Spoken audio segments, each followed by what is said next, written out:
Nick has just finished preparing to go to school on this particular Monday morning.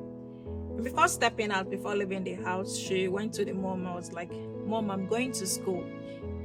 And responding to her, the mom said, "Kamoto bogi humuzo." Okay, that can be translated as "let moto hit you on the way." And after some hours later, few hours later, she came back home at the close of the school. She came back home, but this time she came with a convoy, with so many people now, with so many escorts. So when she got to the house, when the mother saw her corpse, she started wailing. She was rolling on the ground, crying. Yes, because Nneka actually came back, but not alive again. She came back dead.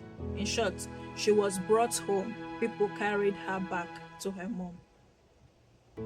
So at that moment, the woman remembered what she said few hours ago.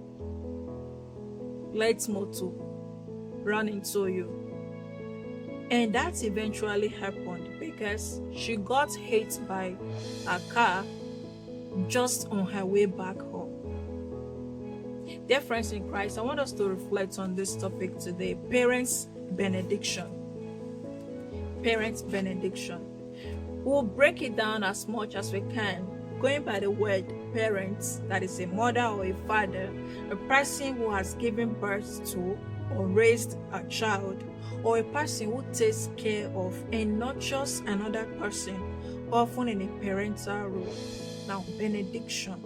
Benediction is a Latin word which simply means blessing.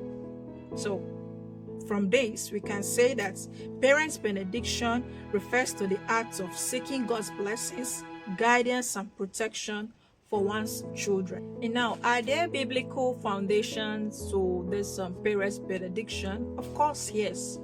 Examples of parents in the scriptures who sought God's blessings upon their children are, we have the example of Isaac blessing his son Jacob. That is given in Genesis chapter 27, verse 26 to 29. We remember vividly the story of Isaac blessing Jacob instead of Esau. That was when it was rightly said that Jacob stole Esau's blessing. So that is an example of a parent blessing the offspring. And then Jacob also blessed his sons. He blessed his sons as given in the book of Genesis chapter 49 from verses 1 to 33. He was about to die, and so he called all his sons together and prayed for them. He blessed them from the head to the least of his sons. He pronounced God's blessings upon them. And also Jesus blessed the children. He blesses us, his children. We can find that in the Gospel of Matthew chapter 19, verse 13 to 15. The verse 14 is more explicit. It said, "And let the little children come to me, and do not rebuke them, for to such is the kingdom of heaven." And we're told he laid his hands on them and he blessed them. He prayed for them. If these have scriptural backgrounds, how come we are not conversant, we are not familiar with this act? Now, benefits of parents' benediction. Of course, there are benefits derived when parents pray for their children. The first one we'll look at is peace and reassurance. This brings peace and reassurance to parents, knowing that God is actually watching over their children. And then we talk about direction and guidance. Parents' benediction provides guidance and direction for children's lives, for their living. Because when you pronounce words of blessings upon them, you are actually ordering their steps. You are actually bringing them in line to the will of God, to the ways of God. And then we have protection and shielding, of course. And then lastly, shaping identity, purpose, and destiny.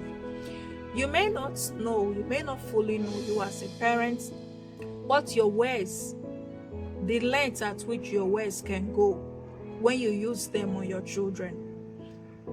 So we shouldn't just be quick to go on the side of cursing them instead. We should always learn to pray for them, bless them. Now, practical ways to seek parents' benediction: prayer and intercession. Pray regularly for your children. And it is so unfortunate that the times parents remember to pray for their children more is when they receive any gifts from them. Take for instance your child that is away, that have been in the far country, and then coming back home, maybe abroad, coming back home, okay, with so many things for you, so many gifts, and then you're quick to say, my son need that, let me pray for you. But do you know that it is not only when you receive that you should pray for your children? How about praying for them so that things will go on well with them? How about praying for them so that they succeed in whatever they are doing? How about praying for them so that they get that admission they have been seeking for? How about praying for them so that God will open doors of prosperities, of blessings, of breakthroughs, of healing unto them? You may not fully know what your prayer and your blessing can do for them, but it is essential, it is needed, it is helpful. And then we have it again: affirmation and encouragement, dedication and consecration. These have become one thing that most persons don't even pay attention to again. After giving birth, you think the next thing to do is to call a party. People should come and eat and drink because you have given birth, because your wife just delivered peacefully. Have you ever thought of rededicating or bringing that child to God? Have you ever thought of telling God, this is what you have given me, now I lay this child also in your care for you to take care of him or her? You think it is not scriptural to do so? Remember, Jesus was presented in the temple. Why he came there was for the parents to bring him back to God and say, look at the gifts you have given. And that was the custom of the Jews. They have to bring the child back to God. So you don't know that anything you put in God's hands does not experience decay. You should always learn to bring your children to God. And it is not when they have grown. Proverbs chapter 22 verse 6 will tell us, train up a child in the way he should grow, and when he is old, he will not depart from it. So don't just wait for your child to start working, to start talking, or to reach the age of reasoning before you start telling them to go to church. Begin even from their infancy. Take them to God. Allow God to know your children. Allow your children too to know God. That is it. It is not just the case that I want my child to be God-fearing, I want my child to progress, I want my child to do this.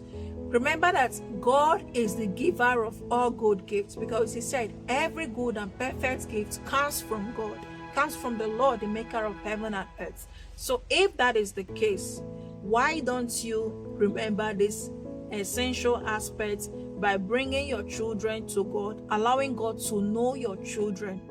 And not just the case of my child, it's not going to church, my child doesn't know God, my child. Does God know that your child? So we should always know what is necessary, and begin from the scratch to do that which is needful. And again, another practical ways we can seek God's benediction is through regular family devotions and worship. It is often said that a family that prays together stays together. So when you bring that intimacy between your children and yourself as a parent, and bringing God inside, you see that things goes well. Everything goes on well. So parent benediction can bring about, like I said earlier, success in exams, places of work or studies, healing, breakthrough, and even divine protection to the children. So make good use of your tongue. Don't just be negative always. Allow positive words to come out of it too.